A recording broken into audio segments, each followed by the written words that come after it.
आज का जो ये यहाँ पर एग्जीबिशन लगा हुआ है वो किस तरह का एग्जीबिशन है?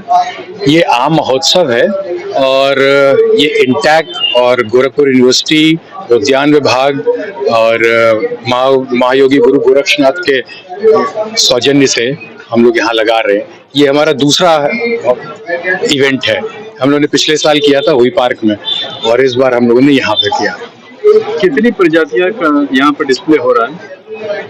इसमें तो कुछ तो जो ट्रेडिशनल वैरायटीज हैं, जैसे आपका गवरजीत है, दशहरी है, कपूरी है, लेकिन कुछ नई वैरायटीज भी आई हैं जिसमें अल्फांजो है, अरुणिका है, अनामिका है और कलर्ड वैरायटीज कुछ नई आई हैं और कुछ ऐसी वैरायटीज हैं जो अब गोरखपुर के क्षेत्र से विलुप्त जो हो रही हैं धीरे धीरे।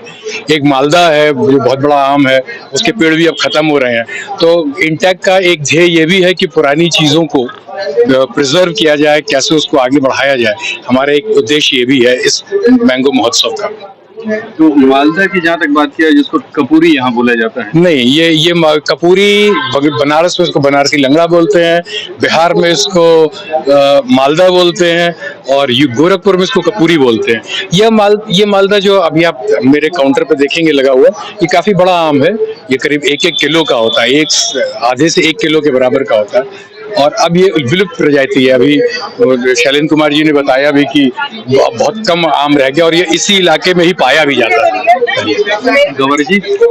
गवरजीत तो इसके जीआई टैग के लिए बात चल रही है कि अब हम लोग इसको गोरखपुर के लिए जीआई टैग के लिए गवरजीत को वो किया जाए। उसके लिए शैलेंद्र कुमार जी काम कर रहे हैं और उसमें उन्होंने एप्लीकेशन दे रखा है।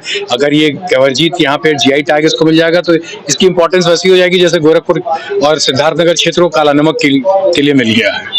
एक ये बड़ा प्रचलन रहता है, ये क्या सीजन पे है या क्या आप तो फार्मिंग करते हैं, आप इसको बेहतर बता पाएंगे? एक साल फसल अच्छी होती है, अगले साल खराब हो जाती है, फिर अगले साल अच्छी होती है। हाँ, तो ये क्या है? ये असल में देखिए ये फिनोमेना सही है और एक साल प्लांट फ्रूटिंग स्टेज में होता है और अगले साल वेजिटेटिव स्टेट में होता है। तो वेजिटेटिव स्टेट में उसमें पत्ते और डालियां ज्यादा आती हैं, लेकिन अब कुछ ऐसी वैरायटीज डेवलप की जा रही हैं जैसे आम्रपाली या अरुणिमा या अरुणिका। ये छोटी वैरायटीज हैं, छोटे प्लांट हैं और इनकी प्रूनिंग करने से ये हर साल फल देते हैं। उसकी टेक्नोलॉजी अब चेंज हो रही है और कुछ नई वैरायटीज भी इस तरह की आ रही हैं जो हर साल फल देंगी। तो अगर जनरल बात करें तो इस साल फल वाला साल है या? देखिए ये नहीं कहा जा सकता क्योंकि जो पेड़ इस साल आया है, फल पूरा फ्रूटिंग में दिया है, वो अगले साल देगा, अगले साल नहीं देगा। इस साल जिसने आपकी पूरी फ्रूटिंग दी है वो अगले साल आएगा, 60% आएगा, 40% नहीं आएगा।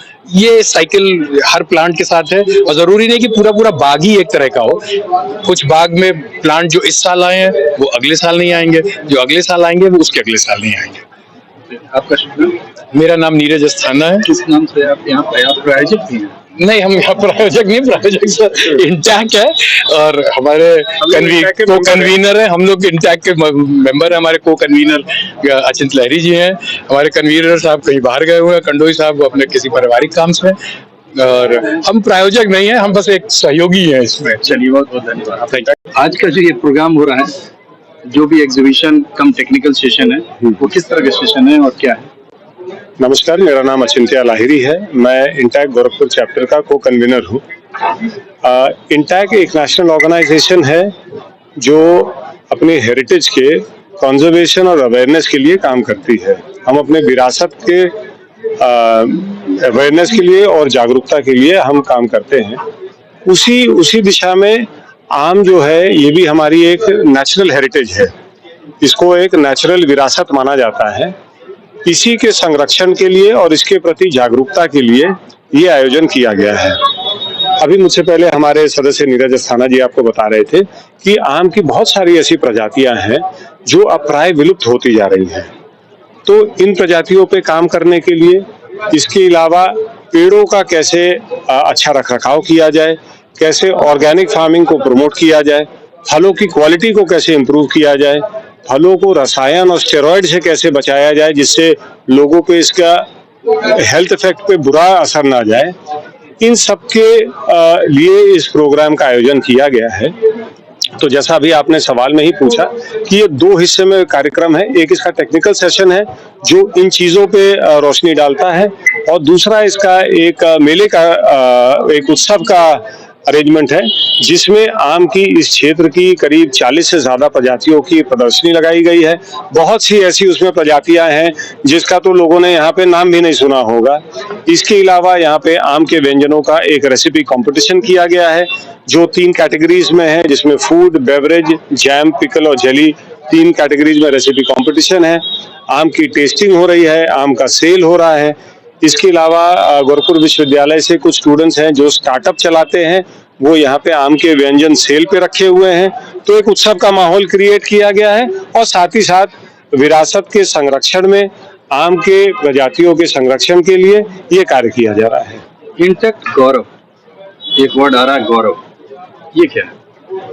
इंटैक्ट जो है, इंटैक्ट संस्था है, इसका फुल फॉर्म है Indian national trust for art and cultural heritage. इसको हिंदी में भारतीय सांस्कृतिक निधि भी कहते हैं। हम लोग, जैसे मैंने आपको बताया, विरासत का संरक्षण करते हैं। विरासत अपने आप में हमारा गौरव होता है। विरासत की ज्यादातर चीजें जो हैं, विरासत को कहा ही जाता है गौरवशाली इतिहास, तो उसी गौरव के संरक्षण में हम काम कर रहे हैं। तो इंटैक्ट गौरव गोरखपुर चैप्टर हो गया? नहीं, गौरव उसके साथ नहीं अटैच्ड है। इंटैक्ट का हमारा गोरखपुर चैप्टर ही है। वो गौरव आपने कहीं दिखा होगा, आपने देखा होगा, पर उसको हम जोड़ के नहीं कहते हैं। कितने पार्टिसिपेंट आज आए होंगे यहाँ पर? पार्टिसिपेंट्स देखिए, हमारा जो फार्मर्स हैं जिन्होंने आम की प्रदर्शनी लगाई है, ऐसे मुझे लगता है करीब हमारे पास 25 से ज्यादा फार्मर्स हैं और हर एक फार्मर के पास औसतन एवरेज मुझे लगता है करीब 7 से 8 से 10 वैरायटी के आम है जो उन्होंने प्रदर्शनी में लगाया है। जो हमारा रेसिपी कंपटीशन है, इसमें हमारे पास 42 के करीब एंट्रीज आ चुकी थी। उसके बाद हमें बंद करना पड़ा बिकॉज हमारे पास जगह की एक सीमा है। तो मुझे लगता है इस क्षेत्र में कम प्रचार के बावजूद भी बहुत अच्छा जोश है लोगों में, और मुझे लगता है आम को चाहने वाले लोग बहुत हैं, जिस वजह से प्रदर्शनी भी अच्छी लगी है, रेसिपी कंपटीशन भी अच्छा लगा है, और मुझे लगता है आगे शाम पे हमारे पास आम के चाहने वालों की तादाद भी बहुत अच्छी होगी। थोड़ा सा टाइमिंग के लिए थोड़ा टाइम और ज्यादा होना चाहिए, क्योंकि इतनी धूप और तपिश है, तो 4 बजे से 7 बजे का टाइम थोड़ा कम नहीं है? अब 7 बजे का टाइम हम लोगों ने इस वजह से दिया हुआ है कि एक लोगों को कट ऑफ टाइम पता चले, बहुत देर रात ना हो। हालांकि मुझे उम्मीद ये है कि 7 बजे ही डॉट पे हम बंद नहीं करेंगे। अगर आम के चाहने वाले होंगे यहाँ पे, तो हमारा कवर्ड एरिया है, इल्यूमिनेटेड, मतलब यहाँ पे भरपूर रोशनी है, एयर कंडीशनड है, तो 1 आध घंटा स्ट्रेच कर जाना कोई बड़ी बात नहीं है। चलिए, बहुत बहुत शुक्रिया। Thank you. जी, पहले मैं अपना आपको परिचय बता दूं। मेरा नाम आदिल अमीन है, जो कि यहाँ गोरखपुर से मैं हूँ और एक समाज सेवी हूँ। यहाँ पे बुलाया गया है, यहाँ पर आम का एक लगा हुआ है कि आम जो लोग लगाते हैं और आम किस प्रजाति का, किस तरीके से आम है, आम में किस तरह की परेशानी, या आम में जिस तरीके से कीड़े लग जाते हैं, या आम जिसे आप तोड़ते हैं तो इधर उधर हो जाता है, अंदर से घुल जाता है, ऊपर से कड़ा रहता है, तो वो सारी चीजों पर यहाँ के डॉक्टर भी आए हुए हैं। इस पे सभी तरह की चीजों पर वो मशवरा दे रहे हैं कि आप किस तरह की दवाओं का उस पर छिड़काव करें, किस तरीके से आप करें, किस तरीके से आपका जो उत्पादन है वो और बढ़ेगा, किस तरीके से आपका बिजनेस बढ़ेगा।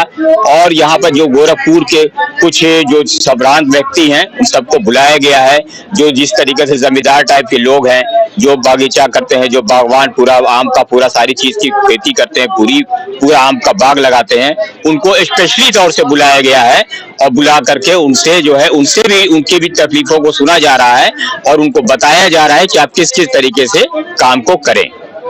जनमानस को क्या संदेश देना चाहेंगे? भाई, हम जनमानस को यही संदेश देना चाहेंगे कि वो यहाँ पर आए और यहाँ पर जो बातें हो रही हैं उसको गौर से सुने, और जो इसमें काश्तकार लोग हैं, जो बगीचे वाले हैं, उनके लिए बहुत ही फायदेमंद चीज है ये, क्योंकि यहाँ पर डॉक्टर वगैरह सब आए हुए हैं और वो दवाओं को बता रहे हैं कि आप किस तरीके से दवाओं का छिड़काव करें, दवाओं को वहां पर करें, और किस तरीके से किस वक्त में आम को तोड़े, और किस वक्त जो है उसको, कुछ लोग पाल में भी रख देते हैं आम को, कच्चे आम को तोड़ करके उसको पाल में रखते हैं पकाने के लिए, तो उसको भी वो करते हैं। तो वो सारी चीजों को वो बता रहे हैं, बहुत ही ये अच्छी चीज है माशाल्लाह। बहुत बहुत शुक्रिया।